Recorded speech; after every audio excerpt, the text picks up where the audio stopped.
નમસ્કાર દોસ્તો, સુપરફાસ્ટ તાજા સમાચારમાં તમારું સ્વાગત છે। દેશ, દુનિયા અને ગુજરાતના તાજા, મોટા અને સૌથી મહત્વપૂર્ણ સમાચાર જાણીએ તે પહેલા તમે ચેનલમાં નવા હોય તો ચેનલને જરૂરથી સબસ્ક્રાઇબ કરીને વિડીયોને લાઇક કરી દેજો। સૌથી પહેલા દોસ્તો આપણે વાત કરીએ તો મધ્યમ વર્ગ માટે આવ્યા ખુશ ખબર। તો રોજિંદા ઉપયોગની આ વસ્તુઓ થશે સસ્તી। તો સરકાર કરી રહી છે તૈયારી। જી હા દોસ્તો, ઘણા સમયથી ઘણા મીડિયા રિપોર્ટ્સમાં પણ દાવા કરવામાં આવી રહ્યા હતા કે સરકાર જીએસટી દર ઘટાડવાની તૈયારી કરી રહી છે।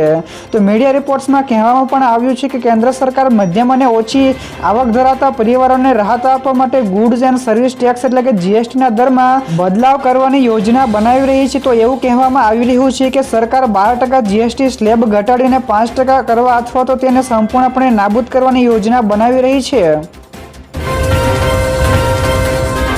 તો દોસ્તો, બીજા સૌથી મોટા સમાચાર સામે આવીએ છીએ। રાજ્યમાં ગાજવીજ સાથે વરસાદની આગાહી છે। તો ગુજરાતમાં હવામાન વિભાગે ગાજવીજ અને ભારે પવન સાથે સાર્વત્રિક વરસાદની આગાહી કરી છે।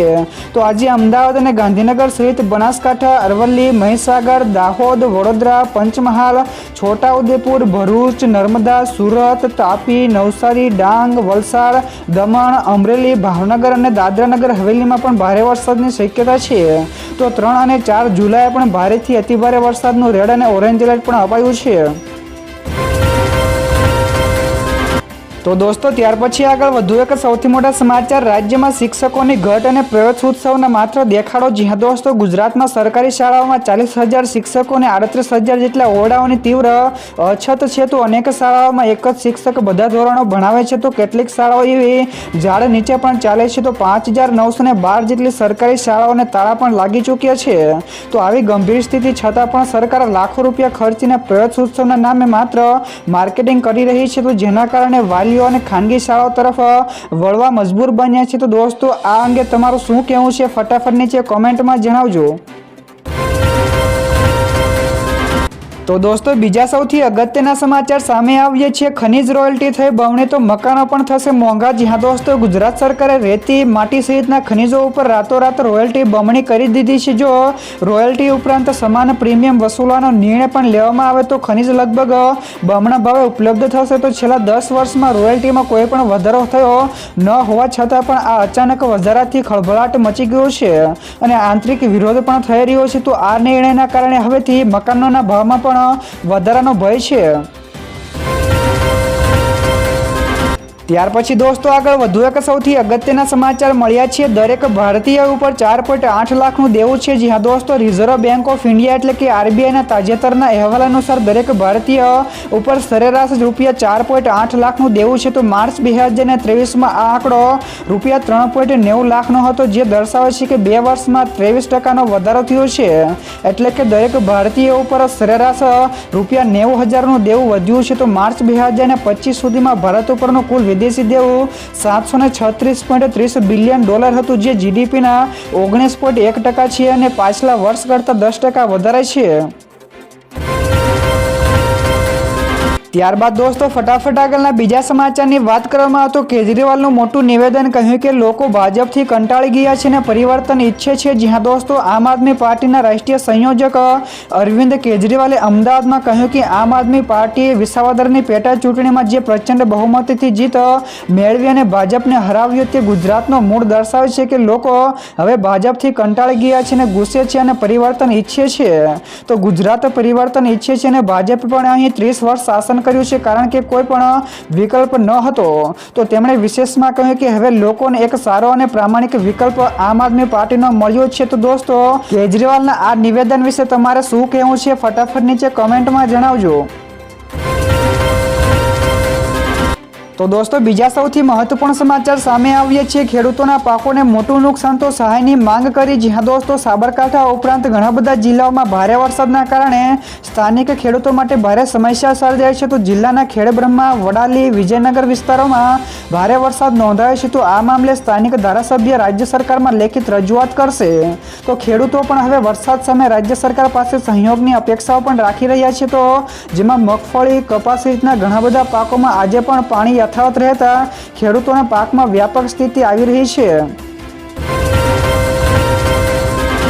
તો દોસ્તો ત્યાર પછી આગળ વધુ એક સૌથી મહત્વપૂર્ણ સમાચાર હિમાચલ પ્રદેશમાં આગ ફાટ્યું તો જે ગઈકાલે 11 લોકો ગુમ થયા તેમાંથી 10 લોકોના મોત થયા છે। જી હા દોસ્તો, હિમાચલ પ્રદેશમાં હાલમાં ભારે વરસાદના કારણે ભારે તારાજી સર્જાઈ છે। તો આ વચ્ચે મંડી જિલ્લામાં ગત 32 કલાક સમયગાળા દરમિયાન વાદળ ફાટવાની ઘટનાઓના કારણે તેમજ અચાનક જ આવેલા પૂરના કારણે 10 લોકોના મોત નીપજ્યા છે। તો આ સાથે જ પૂરમાં 34 કરતાં વધારે લોકો હજુ પણ લાપતા હોવાના અહેવાલ છે। ત્યાર પછી દોસ્તો આ સિવાયના બીજા સમાચારની ઝડપથી વાત કરવામાં આવે તો મધુબન ડેમમાંથી દમણગંગા નદીમાં પાણી છોડાયું। જ્યાં દોસ્તો વલસાડમાં ઉપરવાસમાં ભારે વરસાદ થતાં ડેમમાંથી દમણગંગા નદીમાં પાણી છોડાયું હતું। તો વરસાદના કારણે ડેમમાં 42,698 ક્યુસેક પાણીની આવક થતાં ડેમનું લેવલ 70.65 મીટરે પહોંચ્યું છે। તો આ સ્થિતિમાં ડેમનું રૂલ લેવલ જાળવવા માટે 7 દરવાજા 1.60 મીટર સુધી ખોલવામાં આવ્યા છે। તો સ્થાનિક વહીવટી તંત્રએ લોકોને નદીમાં કપડાં ધોવા, નહાવા કે માછીમારી કરવા પર જવા માટે પ્રતિબંધ મૂક્યો છે। તો દોસ્તો બીજા સૌથી મોટા સમાચાર સામે આવ્યા છે। હવે હાઈકોર્ટમાં પેન્ડિંગ કેસોની થશે તાત્કાલિક સુનાવણી। જ્યાં દોસ્તો ગુજરાત હાઈકોર્ટ દ્વારા એક નવી પહેલ શરૂ કરવામાં આવી છે, જેમાં 22 એપ્રિલના રોજ ચેમ્બરની બેઠકમાં આ અંગે નિર્ણય લેવામાં આવ્યો હતો। તો કોર્ટનો બોજ ઘટાડવા માટે આ નિર્ણય લેવાયો છે। તો આનાથી કોર્ટની કાર્યક્ષમતા પણ વધશે તેમજ કેસોના નિકાલમાં ઝડપથી વધારો પણ થશે। તો આ પહેલ હેઠળ દર બુધવારે 100 જૂના કેસોની પસંદગી અને સુનાવણી કરવામાં આવશે। તો દોસ્તો ત્યાર પછી આગળ વધુ એક સૌથી મોટા સમાચાર મળ્યા છે। હવે દિલ્હી સુધી પણ દોડશે બુલેટ ટ્રેન। જ્યાં દોસ્તો વડાપ્રધાન નરેન્દ્ર મોદીના સપનાનો પ્રોજેક્ટ બુલેટ ટ્રેન પ્રોજેક્ટ હવે થોડા સમયમાં પૂર્ણ થાય તેવી શક્યતા છે। તો બુલેટ ટ્રેન માત્ર મુંબઈ અને અમદાવાદમાં જ નહીં પરંતુ હવે રાજસ્થાન અને દિલ્હી સુધી લંબાશે। તો દેશમાં મુંબઈ અને અમદાવાદ હાઈ સ્પીડ કોરિડોરનું કામ ઝડપથી ચાલી રહ્યું છે। તો આ વચ્ચે માહિતી મળી છે કે આ કોરિડોરને દિલ્હી સુધી લંબાવવાની યોજના પર કામ કરવામાં આવી રહ્યું છે। તો દોસ્તો બીજા સૌથી અગત્યના સમાચાર સામે આવ્યા છે। ગુજરાત ભ્રષ્ટાચાર કરવા મામલે સમગ્ર ભારતમાં 3જા ક્રમે। જ્યાં દોસ્તો ગુજરાત સહિત દેશના વિવિધ રાજ્યોમાં ભ્રષ્ટાચાર ફૂલી ફાલી રહ્યો છે। તો નીતિ આયોગની આંકડાકીય વિગતો અનુસાર સમગ્ર ભારતમાં ભ્રષ્ટાચાર કરવા મામલે ગુજરાત 3જા ક્રમે આવે છે। તો ભ્રષ્ટાચાર અંગેના ગુનામાં તમિલનાડુ કરોડો વસ્તી દીઠ 2,492.45ના બનાવો સાથે પ્રથમ ક્રમે, જ્યારે ઓરિસ્સા કરોડોની વસ્તી દીઠ 2,489.83ના કિસ્સા સાથે બીજા ક્રમે છે, જ્યારે ગુજરાત 1977.34 બનાવો સાથે 3જા ક્રમે છે। ત્યાર પછી દોસ્તો આગળ વધુ એક સૌથી અગત્યના સમાચાર મળ્યા છે। ભાજપના અધ્યક્ષ પદની રેસમાં આ 3 નામ મોખરે છે। જ્યાં દોસ્તો રાજકારણના બજારમાં ભાજપના રાષ્ટ્રીય અધ્યક્ષ કોણ હશે તેની સતત ચર્ચાઓ ચાલી રહી છે। તો તે દરમિયાન અહેવાલ મળ્યા છે કે હવે આ મહિને ભાજપના રાષ્ટ્રીય અધ્યક્ષનું નામ સામે આવી શકે છે। તો કેમ કે પાર્ટીના 50% રાજ્યોના પ્રમુખો નક્કી થઈ ગયા છે, જે રાષ્ટ્રીય અધ્યક્ષની ચૂંટણી માટે જરૂરી છે। તો બીજી તરફ અધ્યક્ષ પદની રેસમાં મનોહરલાલ ખટ્ટર, ભૂપેન્દ્ર યાદવ અને શિવરાજસિંહ ચૌહાણના રેસમાં સૌથી આગળ છે। ત્યારબાદ દોસ્તો ફટાફટ આગળના બીજા સમાચારની વાત કરવામાં આવે તો કાશીમાં ગંગાનું જળસ્તર વધ્યું તો 20 મંદિરો જળમગ્ન થયા। જ્યાં દોસ્તો ઉત્તર પ્રદેશ તેમજ ઉત્તર ભારતમાં ભારે વરસાદના કારણે નદીઓ ગાંડી તૂર બની છે। તો વારાણસીમાં ગંગાનું જળસ્તર વધતા ઘાટ કિનારે આવેલા 20 કરતાં નાના મોટા મંદિરો પાણીમાં ગરકાવ થઈ ગયા છે। તો મણિકર્ણિકા ઘાટ સુધી પણ પાણી પહોંચી ગયું છે। તો અને ઘાટો ઉપર અવરજવર પણ બંધ થવાની શક્યતા છે। તો આ સિવાય ગંગા દ્વાર ઘાટ અને મણિકર્ણિકા ઘાટ વચ્ચેનો સંપર્ક પણ તૂટી ગયો છે। તો જો ઉન્નાવમાં પણ ભારે વરસાદથી પોલીસ ચોકીમાં પણ પાણી ઘૂસી ગયા છે। તો દોસ્તો બીજા સૌથી મહત્વપૂર્ણ સમાચાર સામે આવ્યા છે। અમેરિકાની ભારતને 500% ટેરિફની ધમકી। જ્યાં દોસ્તો રશિયા પાસેથી તેલ ખરીદતા દેશો જેમાં ભારત અને ચીન મુખ્ય છે, તો અમેરિકાએ તેમને મોટો ફટકો આપવાની તૈયારીમાં છે। તો ડોનાલ્ડ ટ્રમ્પે 500% ટેરિફ લગાડતા સેનેટ બિલ લાવવાની મંજૂરી પણ આપી છે। તો સેનેટર લીડ્સે પણ મત અનુસાર આ ટેરિફ યુક્રેનને મદદ ન કરતા રશિયા સાથે વેપાર ચાલુ રાખનારા દેશો પર લાગુ પડશે।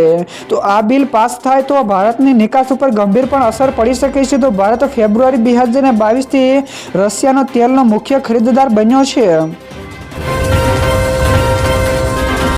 તો દોસ્તો ત્યાર પછી આગળ વધુ એક સૌથી મહત્વપૂર્ણ સમાચાર મળ્યા છે ગુજરાતની સૌથી લાંબી ઘોડાની નળ આકારની ટનલ। જી હા દોસ્તો, ગુજરાત અને રાજસ્થાનને જોડતી અંબાજી રેલવે લાઇન ઉપર ગુજરાતની સૌથી લાંબી 8.72 કિલોમીટરની ઘોડાની નળ આકારની ટનલનું કામ ચાલી રહ્યું છે। તો સાબરકાંઠાના પોશીના તાલુકામાં 1.86 કિલોમીટરની લાંબી ટનલ તૈયાર થઈ રહી છે, જેનો કુલ ઘેરાવો 21 મીટર છે। તો ટેમ રોક મશીનથી બ્લાસ્ટિંગ અને સતત સર્વે દ્વારા કામ ચાલી રહ્યું છે। તો આ ટનલ આગામી 3 વર્ષમાં પૂર્ણ થઈ જશે, જે બંને રાજ્યો વચ્ચેના પ્રવાસ વધુ સુગમ બનાવશે।